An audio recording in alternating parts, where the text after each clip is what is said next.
É muito interessante, amados, como a palavra de Deus fala de si mesma, mas sobretudo como ela conta histórias diversas sobre pontos de vista diversos.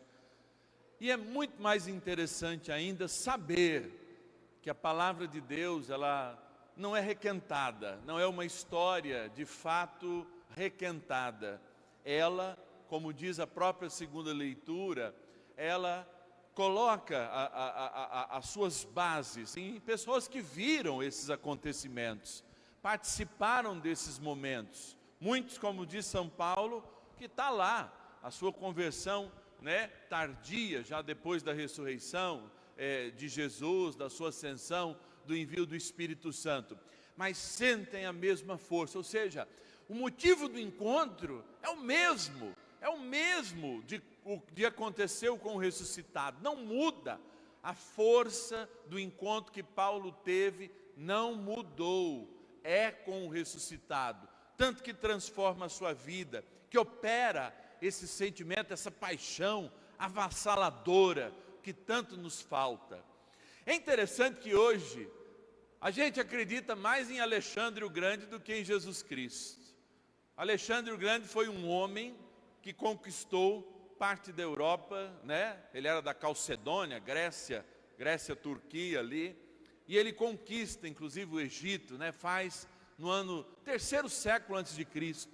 Mas a primeira letra escrita a respeito de Alexandre o Grande vai ser escrita 300 anos depois, praticamente no tempo do nascimento de Jesus. Enquanto tudo isso que ouvimos, e pela fé nós teimamos em ver, em experimentar, tem escritas que estão ali 25 anos depois da morte de Jesus, mesmo que se tratava de algo muito caro, O papiro era uma coisa cara, caríssima, para se escrever aí um pedacinho, uma pequena carta, se contratar alguém, um correio, um soldado romano que acompanhasse tudo isso. E esses escritos guardados no coração ganham na comunidade cristã, de fato, a evidência da boa notícia, ou seja, de contar a história do encontro das pessoas com Jesus durante a sua vida histórica, mas também durante a experiência do pós-ressurreição. E é aqui que existe uma coisa muito bonita. O Evangelho de Marcos, ele é escrito, por exemplo, por um dos discípulos de Pedro, chamado Marcos. E o Evangelho de Lucas é escrito por um discípulo de Paulo, desse autor da segunda leitura. É interessante que, como a comunidade de Marcos, ela é muito próxima de toda a história que Pedro vivera, não há problemas, porque Marcos conta de maneira muito justa. Jesus passou, olhou para Pedro, Tiago e João e falou assim: segue-me, e eles o seguiram. Mas a comunidade lucana não conhecia essa história passada por aqueles que vivenciaram, por aqueles que enxergaram isso.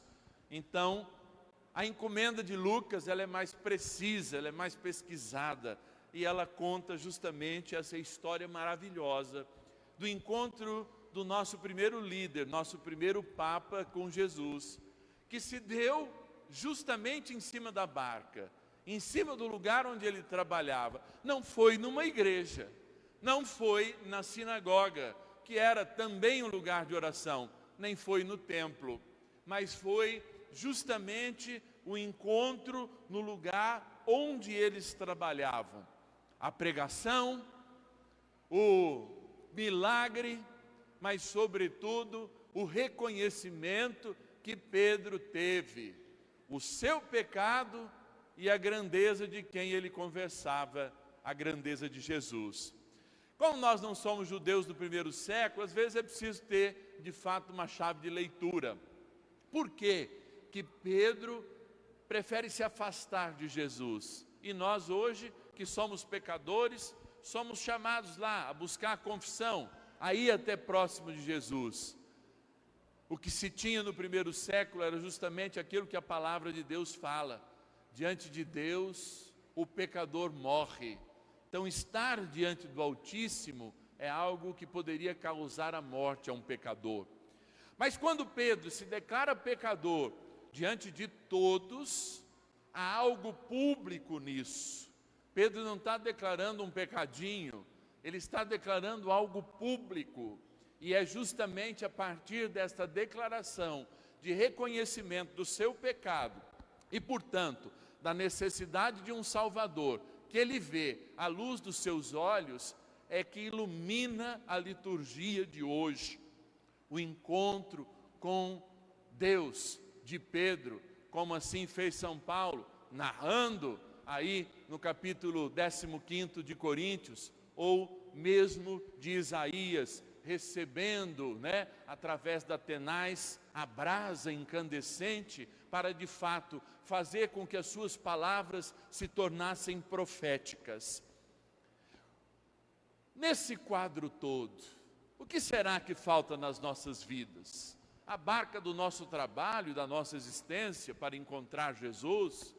Uma pregação que seja eficaz, que esteja pautada? Não acredito que falte isso, mas falta o verdadeiro reconhecimento que precisamos de um Salvador. É isso que o diabo mina todos os dias em nós, à medida em que o centro, inclusive, da nossa oração não é mais Jesus, não é mais agradecê-los, mas é justamente colocar os nossos problemas.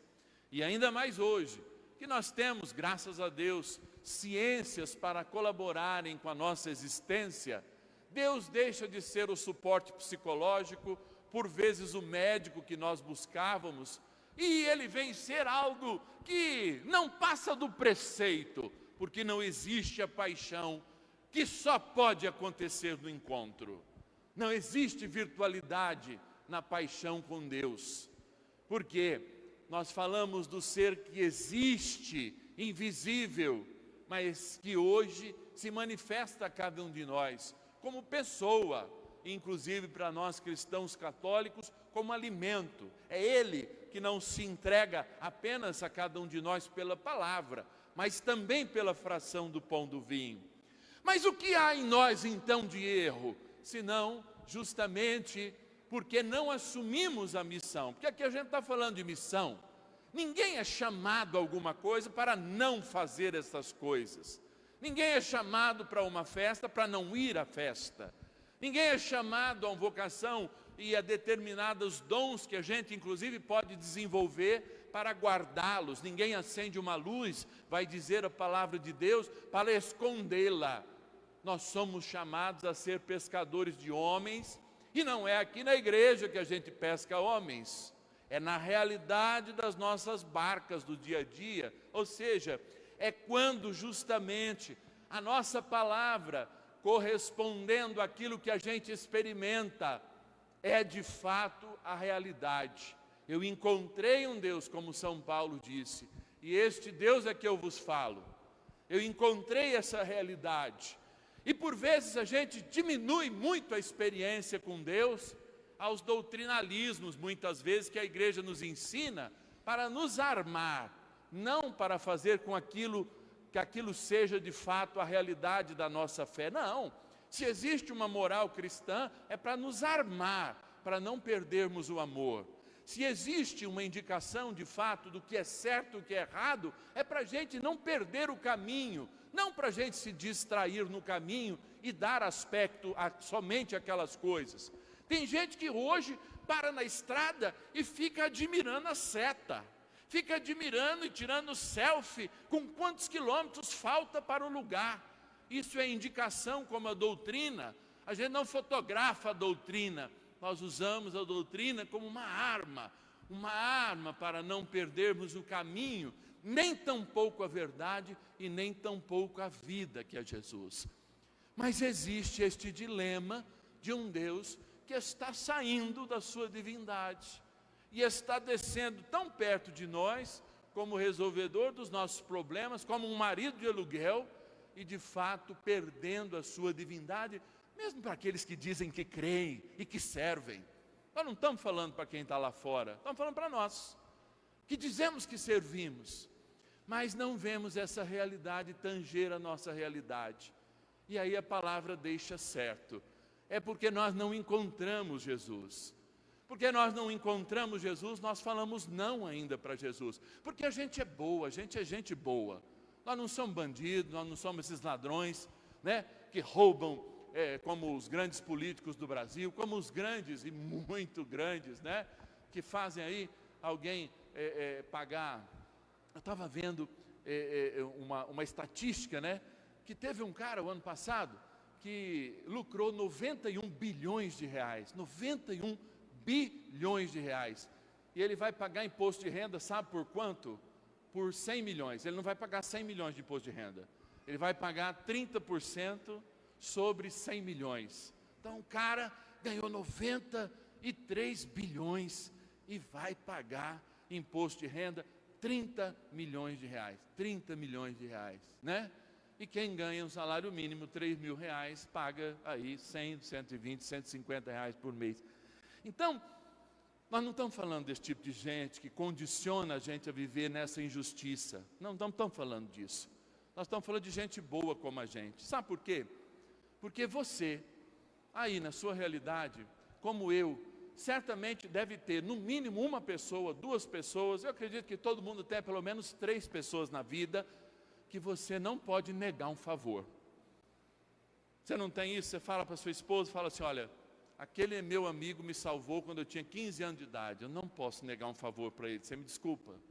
Tem, todo mundo tem, uma pessoa na qual você não pode negar um favor.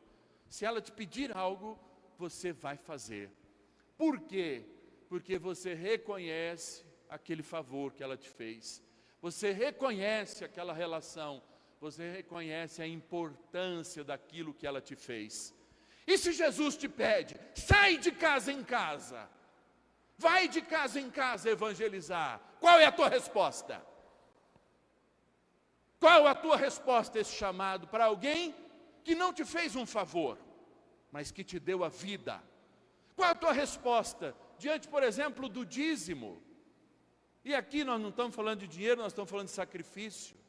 Diante da tua experiência de dizimar. Qual que é a tua resposta, por exemplo, com o teu dia de descanso?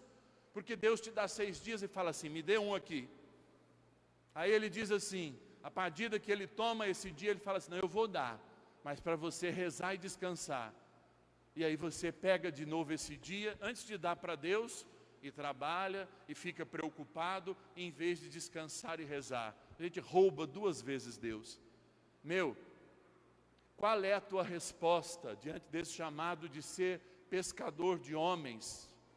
Existe alguma paixão ainda que sobra dentro dos nossos corações e dentro dessa realidade que o Senhor nos chama? Ele não nos fez um favor, Ele nos deu de graça a salvação. E é essa realidade salvífica que faz com que Pedro, reconhecendo que se não fosse isso, não teria gratidão e não teria missão. Pedro se reconhece pecador, reconhece que Jesus é Deus, seu Salvador, e Jesus diz, não tenhas medo, de hoje em diante serás pescador de homens. Lá em Marcos ele vai olhar para eles e falar, vem e segue-me. E eles obedecem, largam tudo. O que será o tudo na nossa vida, vai dizer o próprio Jesus, onde está e onde estão os teus valores, ali está onde está o teu coração, ali está a tua vida.